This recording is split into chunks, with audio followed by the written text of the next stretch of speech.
All right, what's up? I'm your man, Big Jack, and welcome to the Iron Sharpening Iron Show. This is where we prove we are stronger together, that if each one would reach one, we can all grow and glow. And I'm super excited. I mean, super excited, not only because of another opportunity to be in front of you and to be able to talk to you and share with you, but we just celebrated a day that I take a big honor in, and that's Veterans Day. And being a veteran from the U.S. Army, number one, of course, number one, I just wanted to make sure that I recognize each and every person who have served and who are currently serving. And then one thing I wanted to say, because I've heard a lot of people mention that there's the Veterans Day is a sad day for them, and they don't really want to get into it. But they set aside 3 different days for the military, for definitely for the soldiers, and one of them is Veterans Day. So we know we have Veterans Day, and if you go to Trivia Time with Big Jack, I actually had a trivia question about Veterans Day. Then the other one is Memorial Day. So that day has been set aside for those who served their country and lost their life serving their country. And then there's Armed Service Day. So there's a day set aside for those who are actually serving their country. So just knowing that those are days that have been set aside. Now you can be in all categories at the same time, in a sense, because once you start serving, you become a veteran. And unfortunately, Memorial Day, we're celebrating those who served their country, and we're celebrating them because they gave their life, unfortunately, but they gave it for our freedom. So we thank each and every person out there that put the uniform on. And there's another thing that a lot of people don't catch. Those who stay behind, those who are supporting the troops, those who are sending the letters and the care packages and all of that, you too are serving your country in ways you just don't know. And I thank you as well. So those who are, like I say, even though you never put on a uniform, never watched walked down a battlefield or shot a weapon at any kind, but at the same time, that letter, that care package, that phone call means a lot to all of those soldiers out there. So again, thank you for what you do. And thank you for each and every soldier out there, men, women, it doesn't matter, for your service. So thank you, thank you, thank you. We got a wonderful show. Don't want to hold it up anymore. Get my man up on the stage so we can get going. So let's get him up on the stage.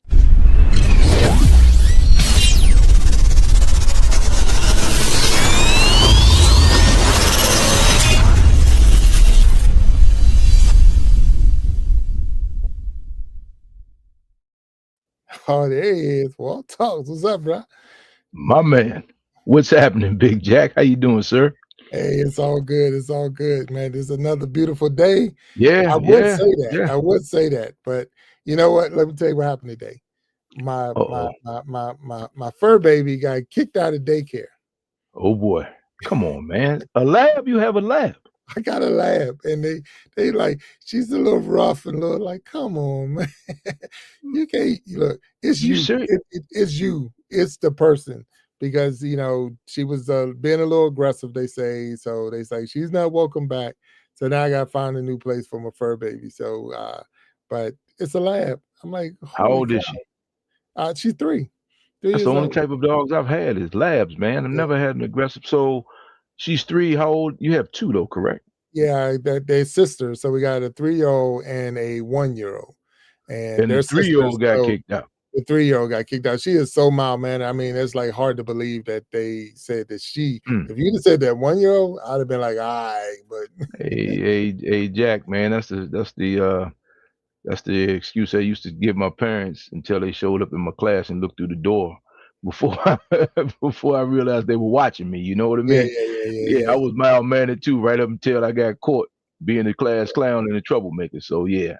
Hey yeah. man, so then you got to go to another place, Yeah, we gotta find another. another daycare for her, but it's okay. There's a couple of them in our area, so we'll do that. It's just the fact that because we both work 9 to 5s, me and my wife, and Yeah, so we don't want to leave her home by herself all right. day. Absolutely Or not. anything like that. Absolutely not. So we have daycare, but it's just out of Wow. all of so all of you out there who have fur babies, and have a story very similar to this, let us know. Put it in the chat, put it in the comment section, so we'll know. If your fur baby Wow. ever got kicked out of daycare. 'Cause look, I'm sitting there trying to get my teenager through high school, then my dang. Yeah, man. Hey, man. Hey, bro. Man. and especially knowing the Jackson family, I can't see an aggressive dog coming out of there, man. So Nah, she that's only time you even know that she's a dog is when the doorbell rings and then she wants to bark. yeah, Other than that, she is about as chill as she can be. But you yeah, know, it something is what else it is. going on, man. But But hey, bro, man, yeah. Let me salute you and all the veterans, and all the families of veterans. Which my father was in the military; he was in the Marine Corps, but mm, I am not a veteran. So, hey, man, I respect the sacrifice and the sacrifices rather that you guys, and ladies and gentlemen, I'll just say guys generically, but you ladies and gentlemen have made, and that's not an easy task, man. And mm, I think we are finding out that even being military is not the safe, good government guaranteed job that we used to no, that we knew it as, you know. So, right. hey, man, I salute you guys for that. So, hey, man, it's gonna be a great show, I'm sure. But I just wanted to make sure I told you that because I did not call you yesterday. I'm just your trifling friend who did not wish you happy Veterans Day yesterday, It's all good, and, bro. blame it on my head and not my heart, man. But there it is. So publicly, Well, there it is. I appreciate it and I thank you. And we do have a wonderful show. We got a awesome guest is getting ready to come up on our stage, and I don't even want to hold back Yes, anymore. So yes. if we can do that, let's get her Let's up on get the it. stage so we can get started. You ready? Absolutely. Let's go. Go to work. I'm All right. excited.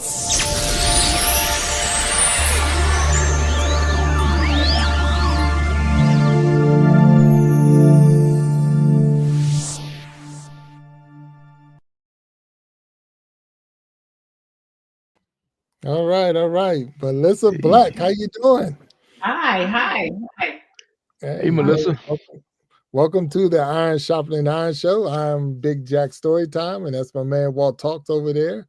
And Okay. I'm just going to give you a quick breakdown. We are live on Facebook. We're live on YouTube. We're live on Twitch. And we will make copies of this and put it on TikTok and Instagram as far as clips of this show. So we thank you for being a guest on the Iron Sharpening Iron Show. Well, thank you for the opportunity, and I'm just looking forward to having a robust and interpersonal conversation with the both of y'all and our guests. So All thank right, you. all right, all right. Thank you, thank you. Absolutely. She said robust. She said robust. She did say robust. She She said did say robust. robust. She said it. I Uh-oh. heard her say it. Yeah. She said it. She said it. All I right. heard her So, say it. Melissa, if you don't mind, tell us a little bit about yourself and who are Okay. you? Who's Melissa? Okay. Well, Melissa Black. I am a native New Yorker. I'm originally from the Bronx, raised in Queens. I went to high school in Brooklyn, one of the best high schools in the country, Brooklyn Technical High School. Shout out. Um, I was in a very rebellious mood when the Navy recruiter was up at our school. I mean, I had good grades, and I'm the youngest of 11. All of my 10 siblings went to college. My mother had a master's degree. So the plan was for me to go to college originally. I decided to be a little bit rebellious and do something different and stand out from my 10 siblings. And I got the recruiter to come to the house to talk to my mom. And my mom said in front of him, you can go to college and then go in the military. And I'm like, no, I want to go into the Navy. And then right before when graduation came, I got cold feet and I tried to get out of it. And my mother brought me to sweatsuits, asked me how many laps was a mile with the high school up the street from our house, and had me running 2.5 miles in the morning, 2.5 miles in the evening for almost 6 solid months. And that's because I had no plan B. And I went into the Navy at 18. Went down to Florida, was where boot camp for the Navy was at the time for the girls, and started my career. I went to California, San Diego for radio minute school. I was in communications and IT. I got stationed in Cuba. I was stationed in Italy, stationed in Spain. I was deployed on a ship. I did 12 and a half years. And there were times, it was good and bad. Mostly good though. And I've been very fortunate, without my mother and my 10 brothers and sisters, I would not be who I am today. That was the baseline of who I am. And then I had a lot of good mentors when I was in the military as well. So I've been very fortunate. I worked hard. I was a shift worker, worked, long hours, but with the work was important, and we had a lot of people that serving the country. Sometimes you don't realize how hard the work is, but you just do it because that's a part of what we're responsible for. And Right. I've been very fortunate. You know, like I said, I did 12 and a half years in, and I'm very, very grateful of that process. Yeah. Well, one, I want to say right off the bat, thank you for your service. And thank you. 100%. I know we're one day after Veterans Day, but thank you for your service. Thank you. Normally I would be cracking, but I'm not even going to crack on because Your army. My boyfriend's army. I know how to you army. got me first. I always had this convo, but that's okay. It's all right. It's okay. It's all right.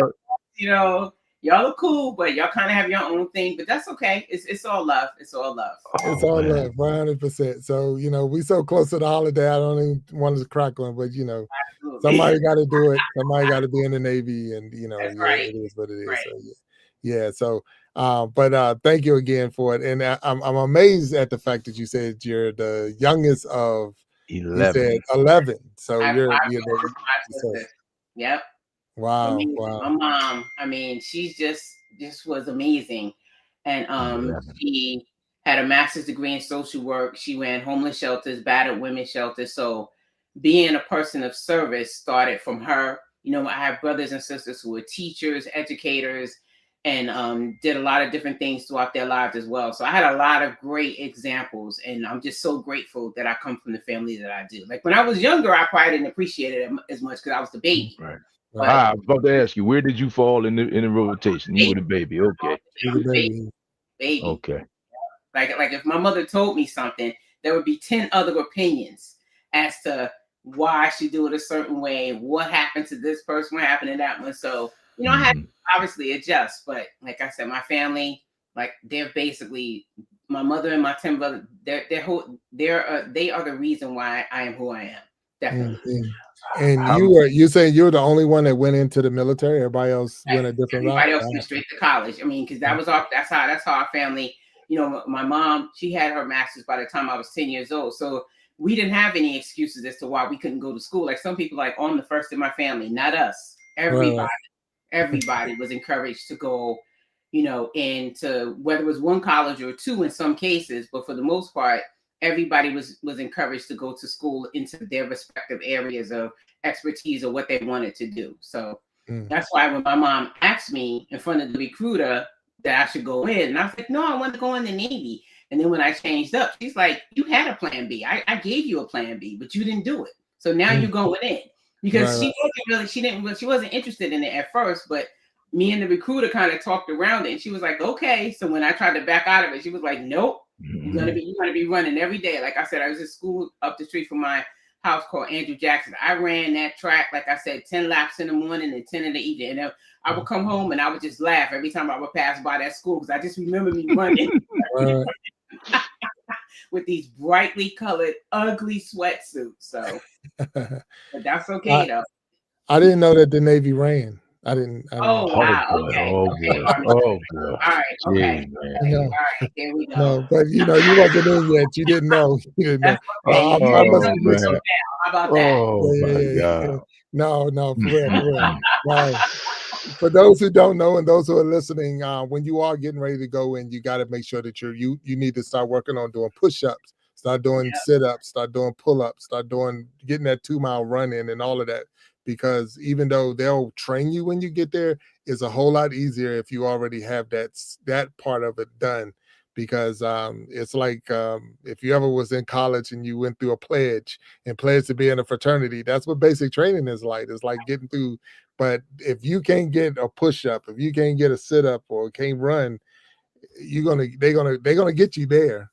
But it's just a whole lot of work, you know. It's a whole lot of work. Trouble my first couple of weeks, so it was a blessing that I was in good shape because I was doing push-ups. Oh yeah, that's it. See, I upset my drill sergeants when I went in because I had a haircut like Walt when I went in. I was about to say, they're still going to hit you. They don't like that. They don't like that. Yeah, I took away the pleasure of them shaving me, so I took that away, and they dusted me for that. It's deadly from there. Yeah, they really got me for having a haircut before I got in. Like, oh, you think you something, ain't you? Probably like, no, I didn't even think about it. Didn't even think about it. Yeah, they cut our hair. They cut it, and they say send home all the money. I mean, my mom and my family got me a whole lot of nice clothes. All of that got sent back to New York. All of it. Oh Oh yeah, yeah, yeah. You I come in did there that. looking all fly. Oh I yeah, did oh that. yeah. This up in here. Yeah, I So, walked up there with 2 big old suitcases like I'm on vacation. absolutely. Like, that was one of the biggest mistakes I ever made, was going in there with all them extra bags. So yeah. Exactly. Yeah, Yeah. they give you everything they want you to have. They That's say, if we right. wanted you to Absolutely. have this, we would have issued it to you. So anything you need, they give it to you. So 100%. So we know New York. So, Yes. and you talked about some of the countries you've been to with because of the Navy. So what was your job in the Navy? What did you do? We were called back then. We were called radio men. So radio men. The new name that they have now is information technology specialists. So for us, we did message traffic. We made sure we took care of the communications equipment, because the communications are the backbone of the military. If you don't have that information flowing, Right. nobody's getting anything done. So it was very, very important. So different locations, my job would modify slightly. Like when I was in Cuba, I did one aspect of communications. When I was in Italy, I was in NATO, so I was in another aspect of communications. I was at the Pentagon. That was definitely overarching communications. And then, I went to various communication schools, because I would negotiate communication schools, because even though I did not go to college directly when I first went in, I did some college when I was stationed in Cuba. I did college at the Pentagon. I was actually on one of the first distance learning programs on my ship. So I still did some college, because in my family, there was never if I was going to college. It was always a when. So when I got out, my mother was like, I'm glad you had your experience, but you need to finish. So my bachelor's degree, I gave her that tassel because she deserved it. The master's I kept, but it was very clear. I'm glad you had your little time or whatever, but you need to finish. One of my siblings was teasing me. She was like, yeah, we're glad that you're going to college. And I'm like, what do you mean by that? Of course I was going, but because it took a little while. And then when I first got out, I was doing Microsoft and Cisco and things like that. So I didn't go directly, at that time. But once I got into going back to school, I had got all my credits. I got everything, consolidated. And then I just went through my bachelor's and my master's program. And, now I do a bunch of certs all the time, because I love being in IT. IT is very important to me. And even when, in terms of veterans benefits, the fact that I had to educate myself about the process, that's who I am in terms of that. And that's a way that I can help serve other people, because at the end of the day, most people don't know about the different processes. So for me, I had to learn it myself, go through the process. And then once I did, I just started helping other people, because that's naturally something that I would do. So. Right. All right. So now, and I don't even want to take a pause, but I'm hearing a bell. So it's Okay. one of our phones. one of our phones are going off. So, Okay. but if it is, I've checked mine 3 times. So if it is, Me too. yeah, Okay. it's all good. We're good. It's and those who are hearing that bell, it is. Right. I can hear it too. So it's like we're not losing our mind over here. Like, and it's not a bell saying time's up. Like we need to move on. So sometimes we just got to silence our devices or whatever. But it's all good. Yeah, no, it's good. Now you're on mute, Melissa. But to get you off mute, yeah. All right. Yeah, There yeah. you go. So now you traveled all over the world. You've been on the ships. I guess you've been in garrison as part of that with the military. You went to college. So did you go to traditional college, or was it all online, or how did it go for you? Well, some of it was traditional. Like when I was stationed in Cuba, it was City Colleges of Chicago. When I was stationed in Italy, when I was stationed at the Pentagon, it was NOVA, Northern Virginia Community College. And when I was on my ship, I was I was in what you call a distance program, which was online. So it was one of the first online programs that they had on ships at that time. And I was stationed on a civilian ship. So Civilian ship. yeah. So basically, Okay. like I said, it was one of the first programs that they had. So I just took a couple classes to see how I would do, and I was pretty fortunate. I did pretty well with that. So Okay. All right, so you just threw something at me I didn't even know. So what is a civilian ship other Ship. than a Yeah. cruise like Carnival? I mean, it was like a Carnival. no, Oh, there are USSs and there are USNSs, which are merchant mariner ships. So for the ship that I was on, we only had about 40 military people on it. So communications Okay. is the core of that group, where you have people that are visual communications, electronic technicians, radio men like myself, and signalmen, which are like I said, visual, and the rest of the ship is civilian. So basically, it's run by civilian, but it is part. It's what you call military Sea Lift Command. They have Okay. offices in Norfolk, Bayonne, and Washington D.C. Mm. So I was stationed on that ship for basically 2.5 years, and we spent a lot of time overseas, like Egypt, Saudi Arabia, Greece, Corfu, Sicily. Italy, of course, again, Spain, of course, again, and a few other places that I had already been stationed at. But I saw them a second, multiple times because I was deployed multiple times over there. I was also deployed in the Caribbean, Mm. in Wow. Haiti, during the Cuban Haitian crisis in the early to mid '90s. So Right, got you. Now, here's I'm gonna get you. I'm gonna get you. No, Because I got you. I got you. This is one of the things that got me when I was in, and I've been around the world. I went here and went there. I was in. But they were all deployments. right. So after you got out, did you travel to those places again and actually enjoy the place and it's not working, or how did that go for you? Well, for me, because I was a shift worker, I worked 4 days on, 4 days off when I was in Italy. So I was able to go to Milan. I was able to go to Rome. Rome was actually 2 hours express train, so you could just take a quick play some spades. Next thing you know, you're in Rome. We would That's go to Florence. It would be overnight. Florence had like these these places of leather where they had the coats outside, like near the train station. You can kind of almost take your way to them. You had Pisa and stuff like that. You had Milan.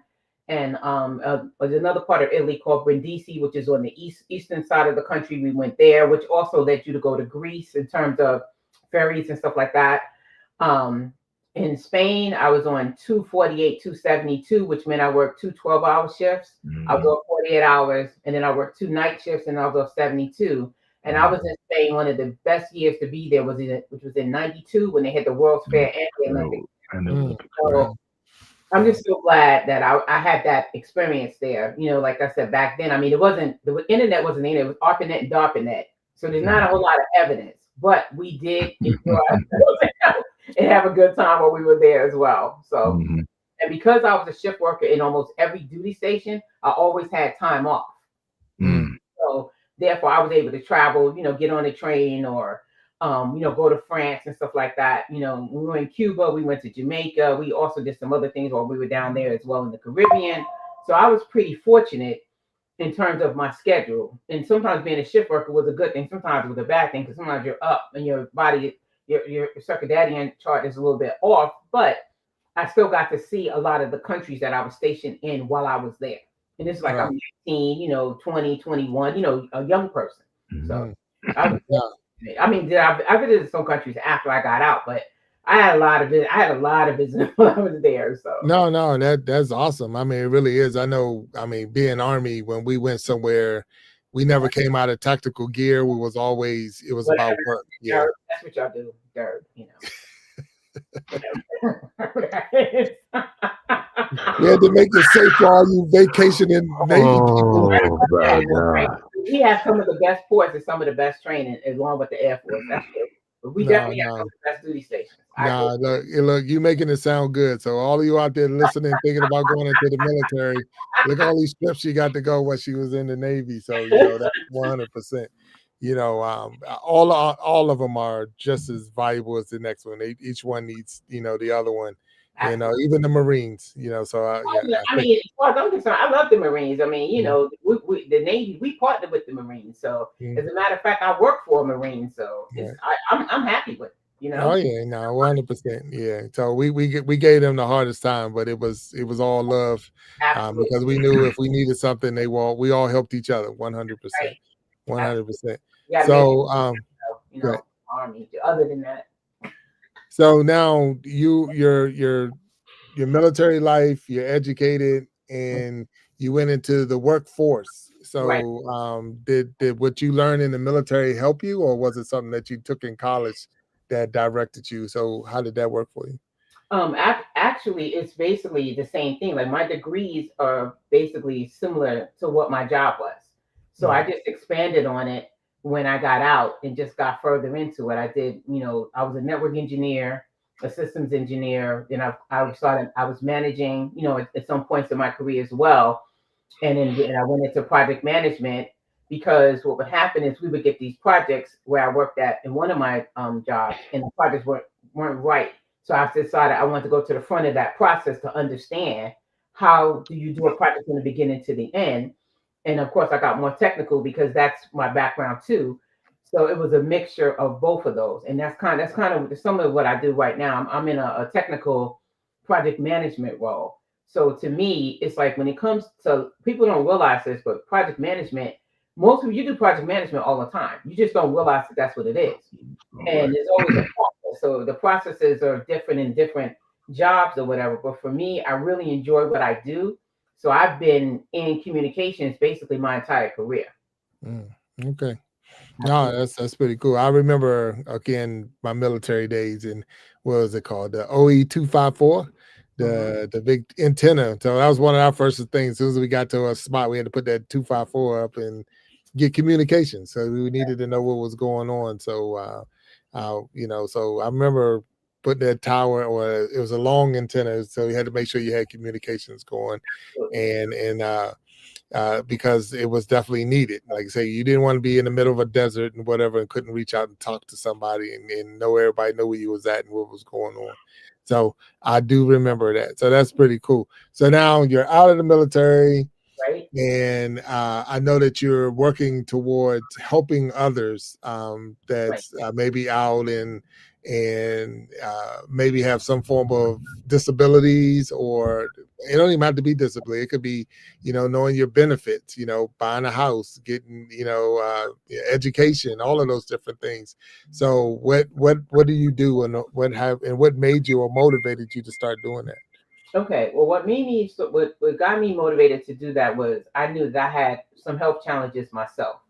Mm, So I was working through the process of educating myself, and one of my best friends had told me to make sure I understood the necessary documentation that is related to me, which would help me be more successful in putting in for my benefits.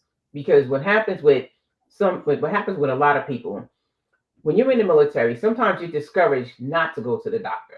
So when you get out, sometimes it's a challenge to try to connect it back because you might not have that much evidence. That's But in right. some cases, you have some evidence, but it's not consistent. So what I always recommend to veterans when I speak to them, first of all, I ask them, did they go to the doctor when they were in? And then if they did, I said, look, if that's the case, then you would need to also go now to connect it. Because just because you have something that happened to you 20 years ago doesn't mean that it's connected now. It doesn't mean that you still have the issue now. So it's important for people to build their case. So I educate people on how to build their case. And as I work with people, everybody's cases are personalized. One person could have 3 issues, another person could have 10 issues. Some of them could be issues where they have a primary issue, and then there's other things connected, which are secondaries. So I'm not a doctor, I'm not a lawyer, but I always recommend people go to their doctors and understand what is in their record and try to make sure that when they put in their claims that they remember as much as possible. If they've had physical therapy, if they have medication that shows that the condition has gotten worse, I encourage them to make sure that they have all their documentation lined up. Because the one thing about the VA, just like every other government organization, it's the process. So when you're working the process, the best thing you can do is educate yourself about your situation. And most people, if you're not medical, you're not going to know that this is connected to that.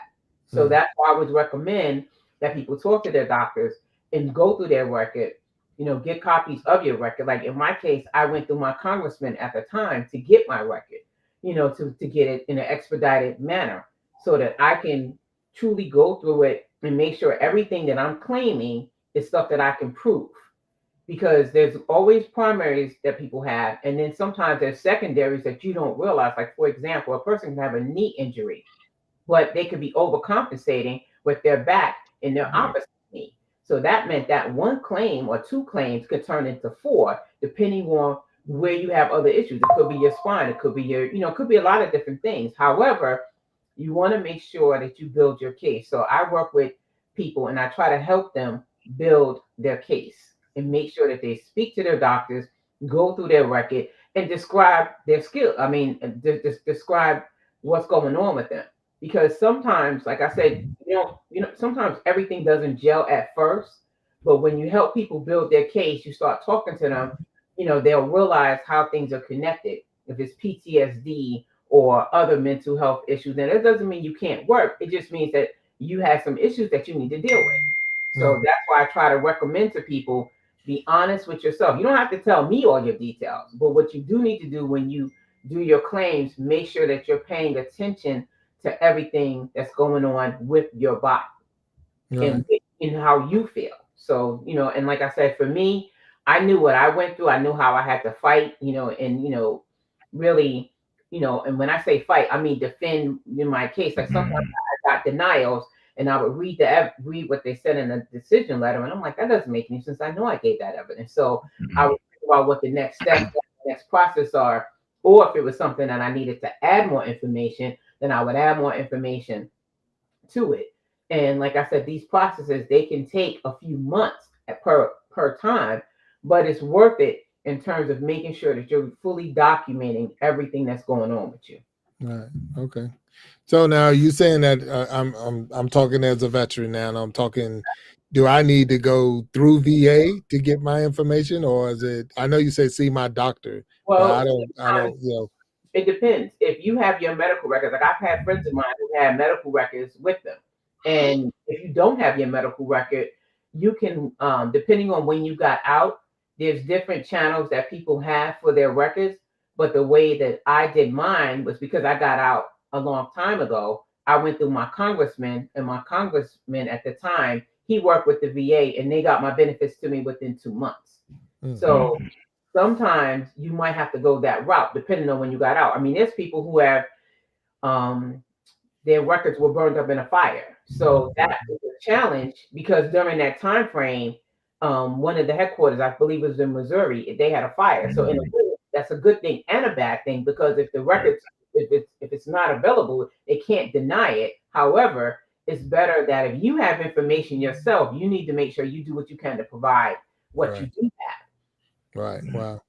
Yeah. So now, why you think it's so tough for people to go through the process? So I know I've had a conversation with you prior to being on the show, but it's like I'm hesitant. So what do you believe might be a issue with a person going forth? Well, some people don't even believe they're worth putting in for the benefits. They don't think it's worth it. They'll go, well, I got out in 1997 or I got out in 2000. And at this point, if you are a veteran and you believe your issues are connected, you can put in till you pass. You know what I mean? You can, and so, but I do understand people's trepidation because you have Vietnam vets that had a hard time getting their veterans benefits, and there's still Vietnam vets right now putting in for benefits. There are also surveys out there that people are 30 to 40% underrated. So a lot of times people get denied once and they don't go back. I got denied once and I didn't go back for a good 10, 15 years myself. So I understand that. But when I realized how my health was still being connected, that's when I was determined to go ahead and put in my claims and, go through my record, make sure I understood all of myself, went through all the processes, and I worked on it. And it took a few years. It wasn't like it was a 1-2 punch. So for me, because I took it on like a part-time job and started educating myself, I can help educate other people at a faster rate than what it was for me, because I literally was going through all these different documents. And I was like, this is ridiculous. But I was like, you know what? Do you want the help or not? And I told myself, yes, I want that help. And I kept pushing myself. And I had, my best friend, she pushed me, my boyfriend pushed me, different people around me were getting their benefits too because of what was happening to them. So because of the circle I was in, that helped to motivate me. So what I do with each person is I explain to them, it's a challenge. It's not necessarily going to be easy, but I can partner with you to help educate you about the process. Because once people start getting in and once they go through that first exam, they'll start to understand it. And if they get like a decision that they like or they don't like, most people will stay in it because now they're starting to figure it out. But it does take a little bit of effort to pull people in as far as getting them to understand you're worth it. If you serve, things happen, you deserve. Just keep it simple. And a lot of times people don't, because like they have their own lives. So they're like, I don't really have time to go to these appointments. It's like, I can understand that. But if you deserve these benefits, then you should go for it because it helps you and your family. Right, I tell people all the time, like, if you don't want to do anything else, you want to help and support your family too. So, and it's a lot of different connective tissue. So I spend a lot of time talking to people from a personal level to make sure that they understand that they are worth it. They are worth getting their benefits.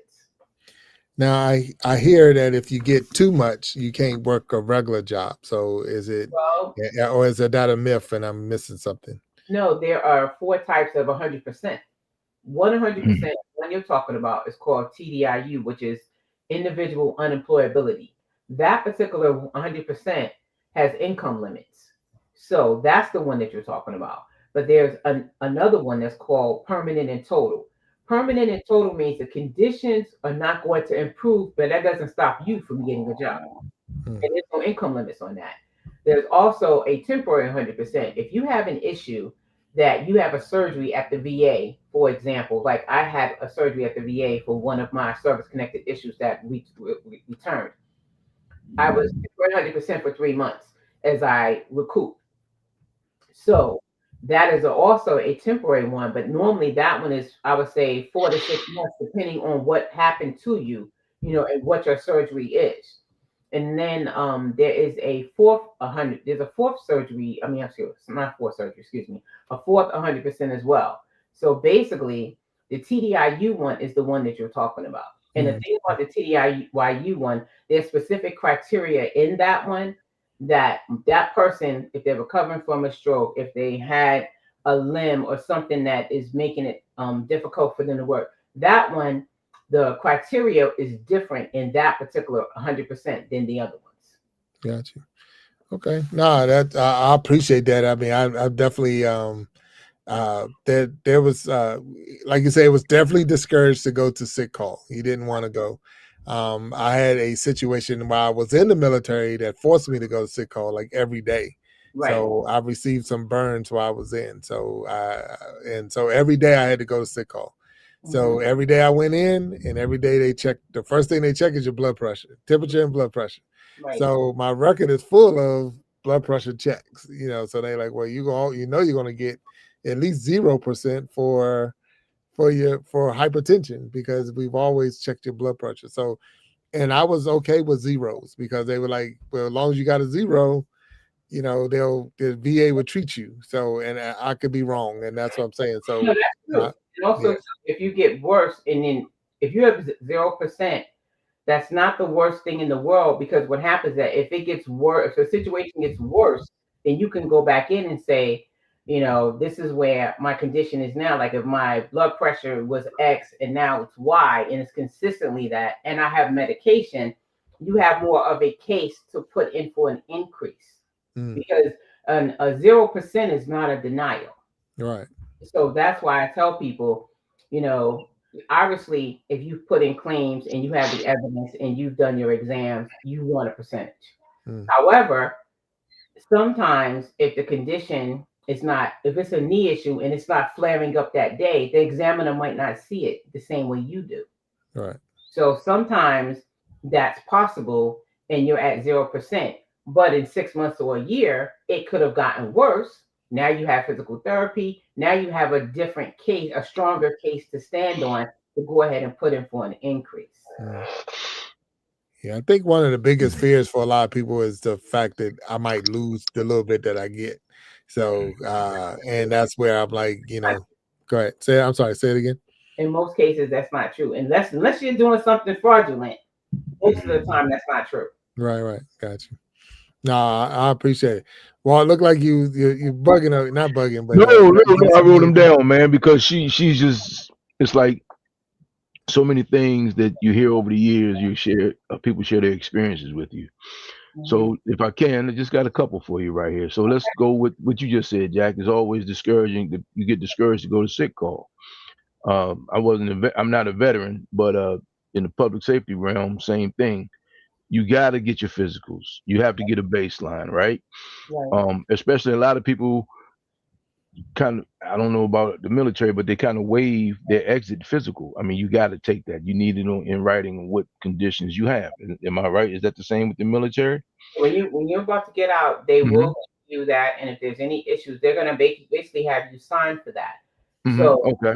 sometimes those issues might not show up when you get out, but Exactly. they again later, and Oh they yeah. connected to something in the past, and then you could put the claim in based on that. But before you get out, they do give you a physical. That is true. Okay. Yeah. And then you know, when you said you were on a civilian ship, so because I was about to ask you like what type of ship were you on? So you said a civilian ship. So were you part of like a fleet, or were you guys just out here doing the communications thing by yourselves, or how did that go? We were actually part of a battle group. A battle group. Okay. Was basically a floating gas station. My ship was called the USNS Leroy Grumman, and it was CAO. So basically, ships would pull up alongside us and get fuel. Okay. And Okay.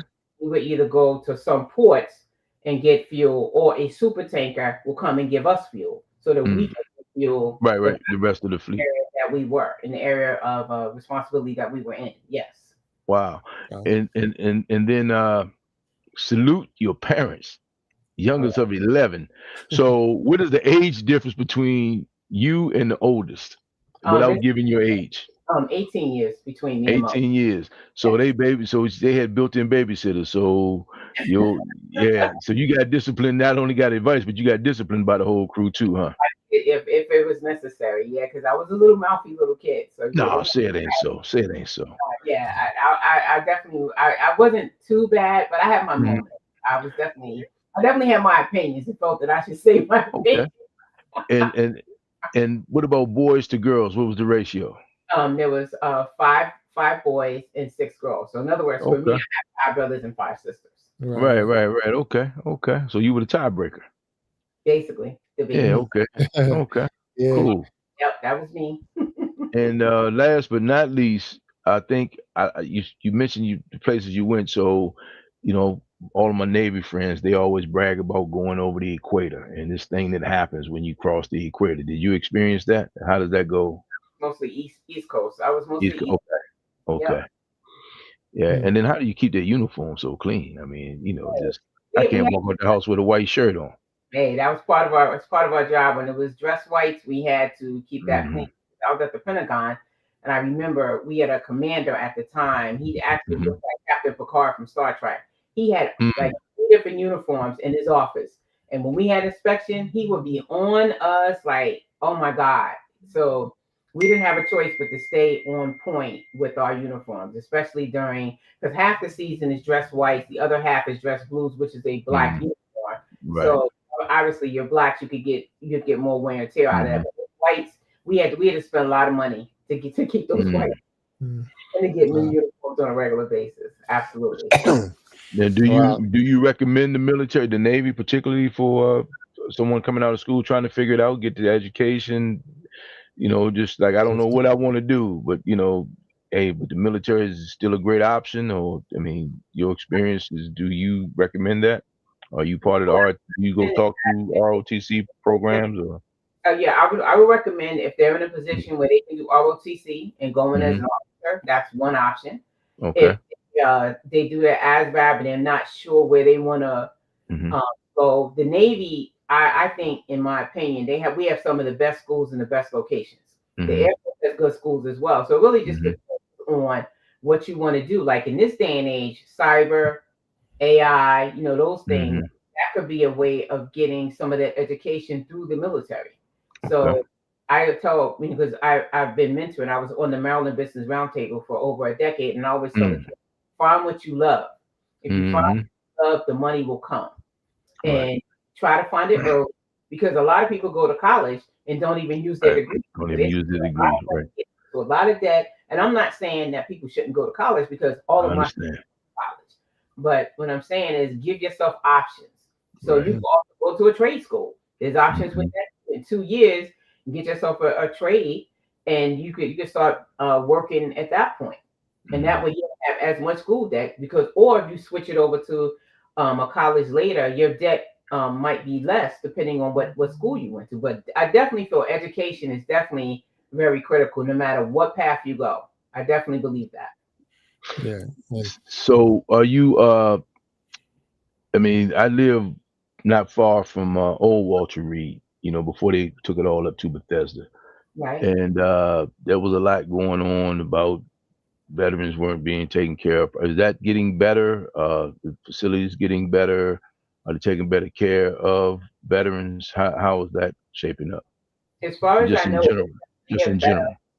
Well, it's starting to get better because a lot of it was publicized. Right. So I Okay. believe that helped to make things better. And it's just very important that veterans understand that they're not alone and there is Right. help. There is help. And there are people out there that will help you. So Yeah. Now, Yeah. this throwing that out there. So this is almost like a side business for you, or is this it's not your main job, but it is a job that you're kicking off. So how can I get in touch with you, or how can people get in touch with you if they want to use your service or your assistance? okay, well, I have a website called mbvaclaimsolutions.com, which Okay. is, of course, MB Melissa Black. So it's basically a website, and I have all kinds of information on there. People can do an intake form for a free 15-minute consultation to talk to them about their situation. Because, as I was saying before, I personalize everybody's claim process and give them advice, give them outlines, and help to educate them about their situation as they speak to me. But the intake form is one of the first things that a person would fill out, and it gets routed back to me because I'm part of a system that it'll send me a notification, and I'll start working with the person and do the initial intake to make sure I understand what they're looking at and to see if we're a match. Because I do try to make sure that I can partner with people because I want to be able to help you educate yourself about your situation because nobody can want something more than you. So that's how I try to work with people from that perspective. I try to make sure I understand where they're coming from and help them because there are going to be some people, like I said, you have to pull them in because they're not sure if it's worth it to them. So you Right. want to work with people where they're at. Got you. Now, I know you raised your hand and volunteered once, so this is not a volunteer service that you're offering. This is Absolutely. it, Business. It is now a business. Yes. right. Got you. Okay. Yeah, so I've already raised my hand and volunteered once. So That's that's legit. So I know Walt popped off for a second, but let's give me 1 second. Yeah. So, but definitely I'm super interested because I am a veteran, and I know that there was times that even from the burns alone, PTSD is real. It took me months before I would even light a grill for a barbecue because right. I was that fire. Right. And a lot of people, but we've been told and conditioned, especially when you're in the military, suck it up and drive on, soldier, and all this other stuff. But it's good to have people out there with like you that's willing to help us and be an advocate to show us the way. So I appreciate you helping like that and getting us in the position, so you don't have to worry about me reaching out to you and using the service. But I also want to reach out and let everybody that's out there that is a veteran or have served or know a veteran to use your website. And it's sitting there at the bottom of the screen now. So get your website and reach out to you. Now, when all these people start calling in, are you going to be able to handle all this extra flow that's getting ready to come your way? Well, I'll do the very best I can. I do have some people that will be willing to step in and help me if it comes to that. But I definitely want to make sure that as I talk to people, I work with them because it's so important to develop partnerships with people. So I'm excited about the potential. I mean, I have quite a few clients right now. I have helped several people get to 100% as well. I have testimonials on my website as well. So for me, I look forward to serving people. It's just so important. Veterans really need that help. And people like me, we're out there. We're out there to help them. Right. Now, do you get any pushback from like the VA? Like, what are you doing out there, messing with our money? Or, who asked you? I mean, nobody pushed against you? No, so far, because basically I'm more of an education person and I give out advice. Like I said, I'm not a lawyer and I'm not a doctor. So I tell people if you need to talk to an attorney, I can refer you to one. Mhm. And if you need a doctor, you need to go to the doctor. I am not your doctor. I can explain about my own personal situations and the things that I went through. But in terms of if a person needs medical, like if they have an issue with sleep apnea and they need to figure out how it's connected, they need to go to the doctor. They need to go to the sleep doctor. Number one, get a sleep test, whether it's sleep apnea or insomnia. They have to do that work. I can partner with you and educate you, but I'm not a doctor and I'm not a lawyer. I'm here to educate and advocate for you to get the benefits that you deserve. No, Stop. that's just what's up. Have you found that a lot of people just didn't take their first step because it was just so overwhelming? They just felt like, you know, they didn't know where to start. Yeah, but that's a pretty good thing. Go ahead. No, I'm sorry. That's a pretty good thing that you kind of educate people along the way, because the more you know, the farther you go. I mean, once you know the game, so to speak, and all of these policies are written, correct? Yes. Yes. So, I mean, the information is there. You just have to know where to go to find it. And have you also found that a lot of people, not your clients, but on the VA side, may not necessarily be giving out good information sometimes? I mean, some of these denials and they just kind of like, it's easy to say no sometimes and make you fight for it. Is that true in this process? Yes. As a matter of fact, on one of my claims that I got denied, they actually said in the claim, well, we didn't see migraines. We see headaches in your record, but because you put the word migraine, we denied it. So it turns out I had to request a different process called a higher level review. And the first thing that the person said when he saw my record, he said tension headaches and migraines are basically the same thing. Same thing. But there are times that one of the most important things a person does need to do when they get their decision back is to make a decision letter. Because sometimes you'll see something in the decision letter and you're like, that's not true. That's in my record. Or I need to add that. So it's really important to understand why they made the decision that they made. And then that would determine how you either accept what they made or you fight it because you believe you have the evidence or you've given more evidence. So, and for those who are in the military now, documentation beats conversation any day, right? So document, right? you never know. They have a process called BDD. Within your last 6 months now, people can start getting themselves ready for their claims. That was not the case when we were in. So that has changed because I've already talked to people who were in, and I told them the BDD process is within 6 months. So if you're within 6 months, if you haven't gone, you need to go to the doctor and get everything documented because it is a scary process if you don't have stuff documented. Right. If you have stuff documented, it's a lot easier to say on page 362 out of 370, here is my edema or here is my issue, and you're able to justify putting in your claims, and you have a much higher success rate. Okay. And look, and that's for everything.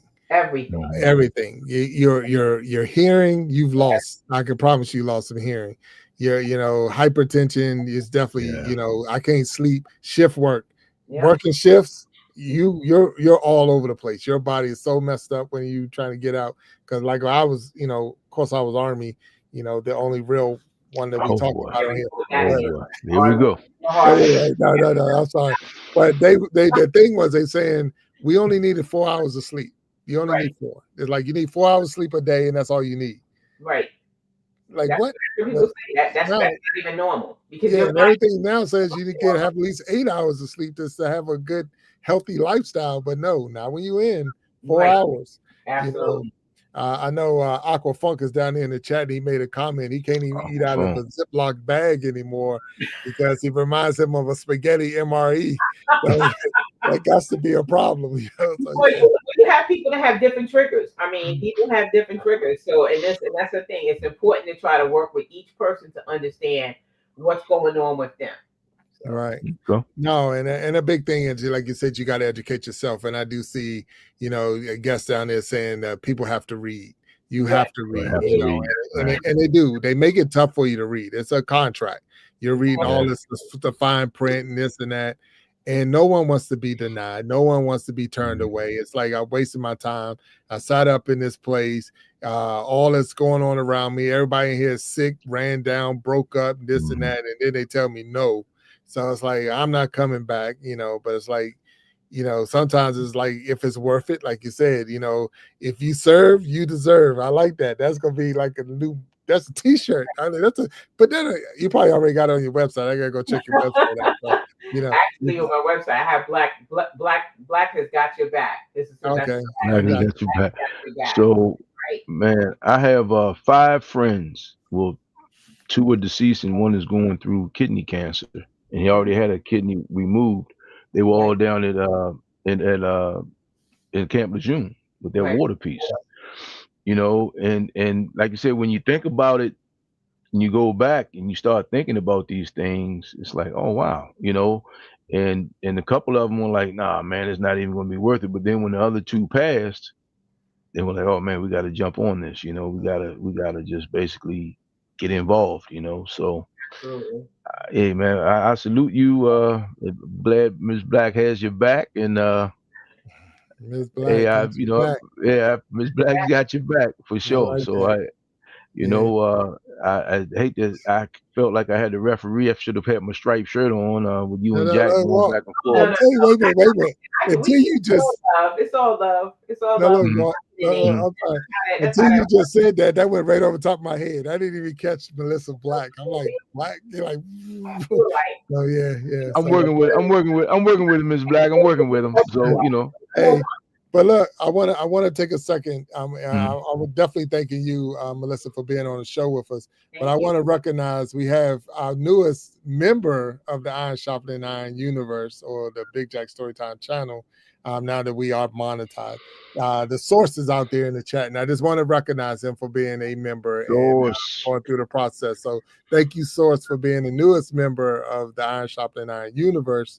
And he has been a true supporter, and I just wanted to make sure we recognized him for hitting that membership button and supporting what we're doing, supporting what we do. So he already know we always got that relationship. He got a friend in us for sure.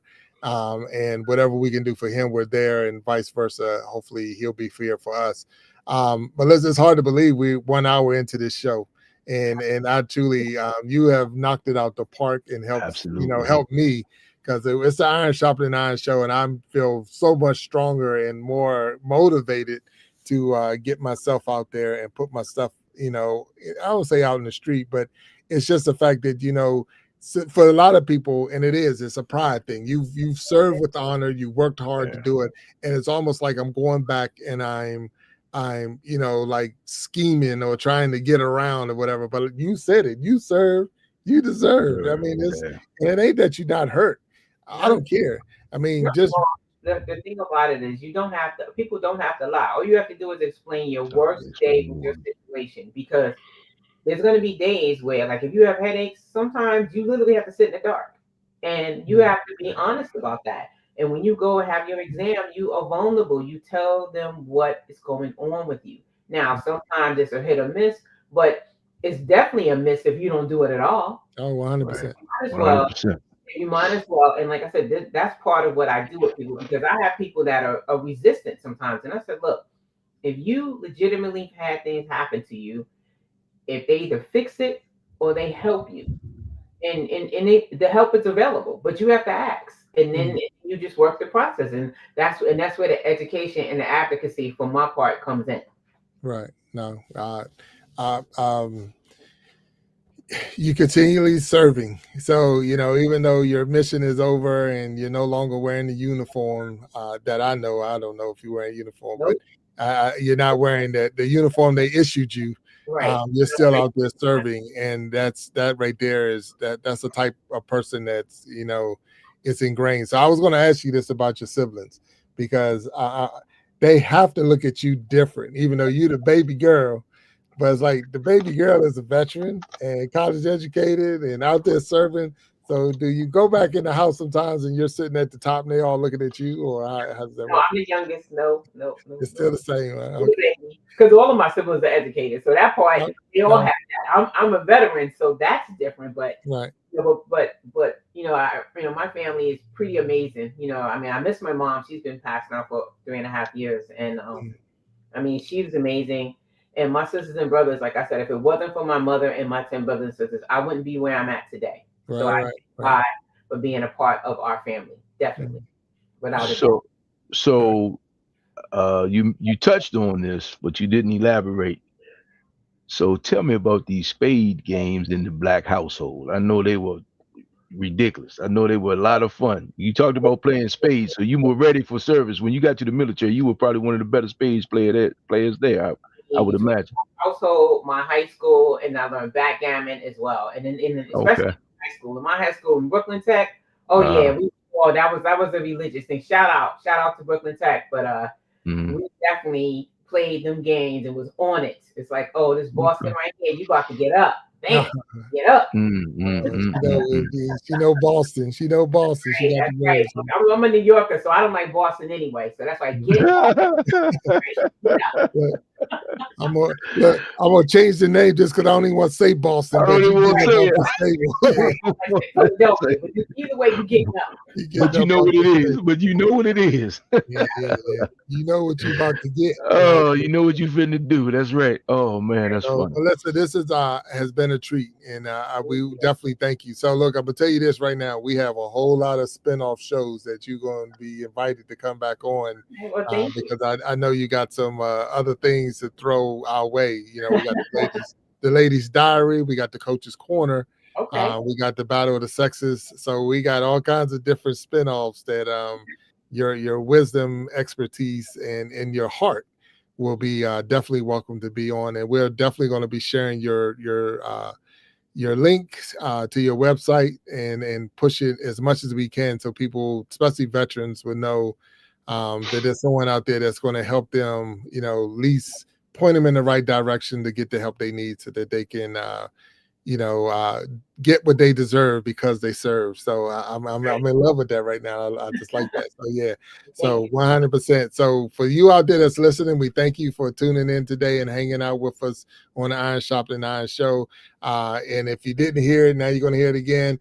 Black got your back, and she got your back. So if you're a veteran out there and you're not even sure if you can get help, and you're not even sure if you need the help, definitely reach out to Melissa Black, and we got her links down in the chat, and we'll make sure we put it in the description so that she can help you, at least point you in the right direction to see if you need the help. So, and that's all we can do, and that's all anybody can do.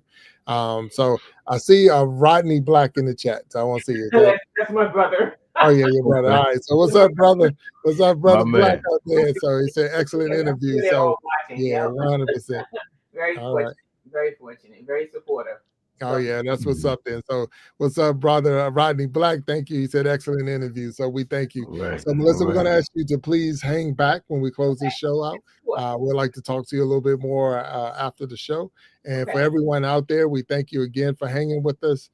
We're getting close to the end of the month. We got some wonderful shows coming up. But then we know we got the Battle of the Sexes, the We Be Jamming Live, the Gentleman's Journal, and the newest show coming out Sunday at 5 p.m. So it's 5 p.m. Eastern time. I think it's 2 p.m. on Mountain Standard Time. But that is going to be the Voices of Resilience. So, and that's Mama Lion. So definitely make sure you tune in and start putting that notification bell so you can see when these new shows are coming out, because the Iron Sharpening Iron universe is blowing up. And I'm so happy for my team. I'm so happy for you, because you're getting ready to get rewarded with all kinds of blessings and knowledge and understanding. So with all that being said, we thank you for hanging out with us. We ask you to have a great rest of your week. And then until we see you next time, stay sharp, and we talk to you later. Melissa, thank you. Thank you, Melissa. Thank you so much. Thank you.